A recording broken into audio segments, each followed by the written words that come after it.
सुशीला देवी जिंदाबाद जिंदाबाद जिंदाबाद। सुशीला देवी जिंदाबाद जिंदाबाद जिंदाबाद। राम प्रसाद भूया जिंदाबाद जिंदाबाद जिंदाबाद। राम प्रसाद भूया जिंदाबाद जिंदाबाद जिंदाबाद। चुनाव चिन्ह दूरबीन छाप जिंदाबाद जिंदाबाद जिंदाबाद। चुनाव चिन्ह दूरबीन छाप जिंदाबाद जिंदाबाद जिंदाबाद। ग्राम पंचायत कटैया की जनता जिंदाबाद जिंदाबाद जिंदाबाद। ग्राम पंचायत कटैया की जनता जिंदाबाद जिंदाबाद जिंदाबाद। ना दल की दलदलों में फंसे, ना जाति की जंजाल में, ना दल की दलदलों में फंसे, ना जाति की जंजाल में।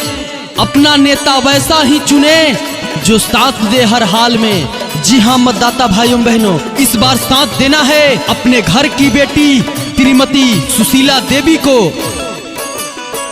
केतनो रिझई है तो के बतिया में भूलवई है, ना भूलई है ए चाची। केतनो रिझई है तो के बतिया में भूलवई है, ना भूलई है ए चाची। सुशीला देवी के मुखिया बनई है ए चाची। दूरबीन छपवे पर मोहर लगई है ए चाची। केतनो रिझई है तो के बतिया में भूलवई है, ना भूलई है ए चाची। केतनो रिझई है तो के बतिया में भूलवई है, ना भूलई है ए चाची। सुशीला देवी के मुखिया बनई है ए चाची। दूरबीन छपवे पर मोहर लगई है ए चाची। यदि आप चाहते हैं कि आपके ग्राम पंचायत कटैया में विकास की धारा बहे तो हमें साथ देना होगा एक सच्चे नेता का। वो है राम प्रसाद भूया की धर्मपत्नी श्रीमती सुशीला देवी। तो आप सभी ने वोट करें और सपोर्ट करें। इनका चुनाव चिन्ह है दूरबीन छाप क्रम संख्या 5। तो आप सभी ने वोट करें और सपोर्ट करें।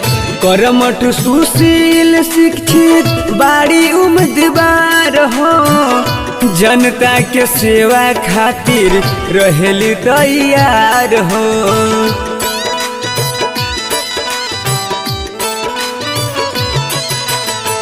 कर्मठ सुशील शिक्षित बाड़ी उम्मीदवार हो, जनता के सेवा खातिर रहेली तैयार हो। नोटवा पा भोटवा जाने अपन गड़बड़ई है, ना भूलई है ए चाची। नोटवा पा भोटवा जाने अपन गड़बड़ई है, ना भूलई है ए चाची। सुशीला देवी के मुखिया बनई है ए चाची। दूरबीन छपवे पर मोहर लगई है ए चाची। सुशीला देवी का यही प्रयास शांति, शिक्षा और विकास। ग्राम पंचायत कटैया से मुखिया पद के सुयोग कर्मठ, संघर्षशील एवं शिक्षित महिला उम्मीदवार श्रीमती सुशीला देवी को चुनाव चिन्ह दूरबीन छाप क्रम संख्या 5 पर मुहर लगाकर भारी मतों से विजयी बनाना है और विकास की धारा बहाना है। क्षेत्र में अपनाई करी है विकास हो, जनता के इनका पे बाटे विश्वास हो।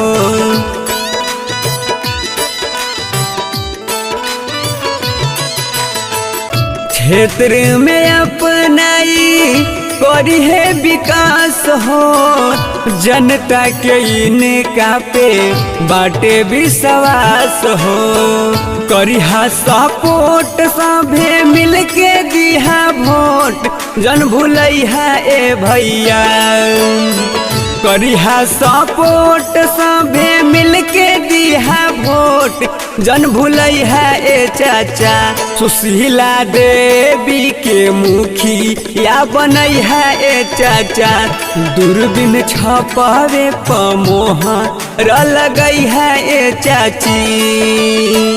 केतनो रिझई है तो के बतिया में भूलवई है, ना भूलई है ए चाची। केतनोरी झई है तोहके बतिया में भुलवई है ना भुलई है ए चाची सुशीला देवी के मुखी या बनई है ए चाची दूरबीन छपावे पमोहर लगई है ए चाची सुशीला देवी के मुखी या बनई है ए चाची दूरबीन छपावे पमोहर लगई है ए भैया। आप सुन रहे हैं अपेक्षा रिकॉर्डिंग स्टूडियो औरंगाबाद।